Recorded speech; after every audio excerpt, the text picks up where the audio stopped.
नमस्कार, स्वागत है झारखंड की फटाफट ताजा बड़ी खबरों में। दोस्तों, पहली बड़ी खबर, नक्सलियों ने ब्लास्ट कर उड़ाई रेल पटरी, किया था भारत बंद का ऐलान। दोस्तों, पश्चिमी सिंहभूम में रेलवे ट्रैक को विस्फोट कर उड़ा दिया गया।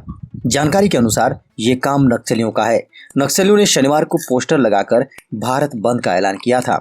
नक्सलियों ने सोनुआ लोटा पहाड़ स्थित मुंबई हावड़ा रेल मार्ग पर पटरी को विस्फोट कर उड़ा दिया। नक्सलियों ने रेल पटरी उड़ाने के बाद वहां पोस्टर्स और बैनर भी छोड़े हैं। आपको बता दें कि नक्सलियों ने 26 अप्रैल को भारत बंद का ऐलान किया था। आशंका जाहिर की जा रही है कि रेल यातायात को बाधित करने के लिए नक्सलियों ने ऐसा किया। 18 से 35 साल के लोगों को बिना रजिस्ट्रेशन नहीं मिलेगी वैक्सीन। दोस्तों, देश में कोरोना महामारी की दूसरी लहर जारी है, जहां रोजाना 3 लाख से ज्यादा मामले सामने आने लगे हैं। एक ओर सरकार अस्पतालों में इंतजाम कर रही है, तो दूसरी ओर 18 वर्ष से ऊपर के सभी लोगों को वैक्सीन लगवाने की छूट दे दी गई है।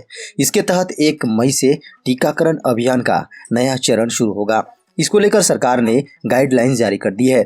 साथ ही स्पष्ट किया है कि सीधे वैक्सीन सेंटर आने पर वैक्सीन मिलने की सुविधा नहीं रहेगी। दरअसल अभी 45 वर्ष से ज्यादा उम्र के लोगों के लिए टीकाकरण प्रक्रिया चल रही है। उत्तराखंड में ग्लेशियर टूटा, झारखंड के 11 मजदूरों की मौत। दोस्तों, उत्तराखंड में जोशी मठ के पास 23 अप्रैल को ग्लेशियर टूटने से झारखंड के 11 मजदूरों की मौत हो गई है।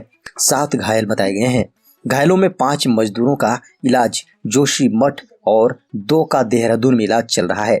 सभी मजदूर वहां बॉर्डर रोड ऑर्गेनाइजेशन द्वारा बनाई जा रही सड़क का काम कर रहे थे।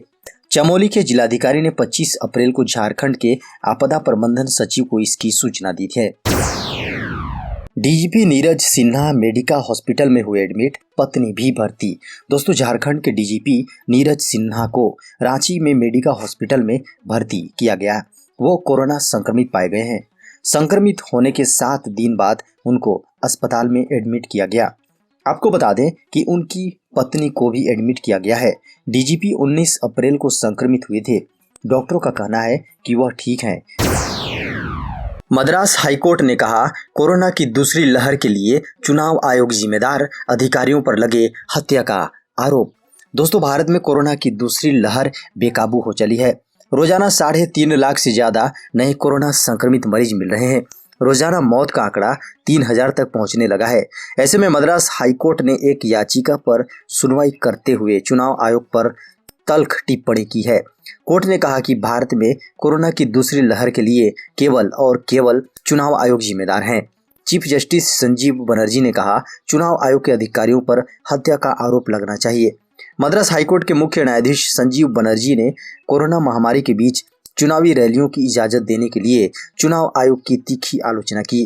चुनाव आयोग की तरफ से पेश हुए वकील से मुख्य न्यायाधीश संजीव बनर्जी ने कहा कि कोर्ट के स्पष्ट आदेश के बावजूद चुनाव आयोग के दौरान फेस मास्क और सैनिटाइजर सहित सोशल डिस्टेंसिंग के नियमों को पूरी तरह लागू नहीं किया गया।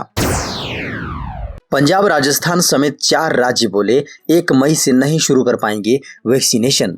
दोस्तों, देश भर में 18 साल और उससे अधिक आयु वाले लोगों के टीकाकरण की 1 मई से शुरुआत होने वाली है। इस बीच देश के 4 राज्यों का कहना है कि उनके पास वैक्सीन का स्टॉक नहीं है। ऐसे में वे 1 मई से वैक्सीनेशन की शुरुआत नहीं कर सकते। कांग्रेस शासित राजस्थान का कहना है कि उसे कोविशील्ड वैक्सीन बनाने वाली company serum institute of India ने कहा है कि उसकी ओर से 15 मई से पहले सप्लाई नहीं की जा सकेगी। राजस्थान के हेल्थ मिनिस्टर रघु शर्मा ने कहा, हमसे सीरम इंस्टीट्यूट से बात करने को कहा गया था। उनका कहना है कि हमें केंद्र सरकार से जो ऑर्डर मिले हैं उनकी सप्लाई के लिए 15 मई तक का वक्त चाहिए होगा। इसलिए तब तक वे हमें वैक्सीन देने की स्थिति में नहीं है। रघु शर्मा ने बताया कि ऐसे में यह सवाल है कि यदि राज्य सरकारें सीधे तौर पर वैक्सीन की खरीद करना चाहती है तो फिर उसकी प्रक्रिया होगी। यह केंद्र सरकार को फैसला करना चाहिए।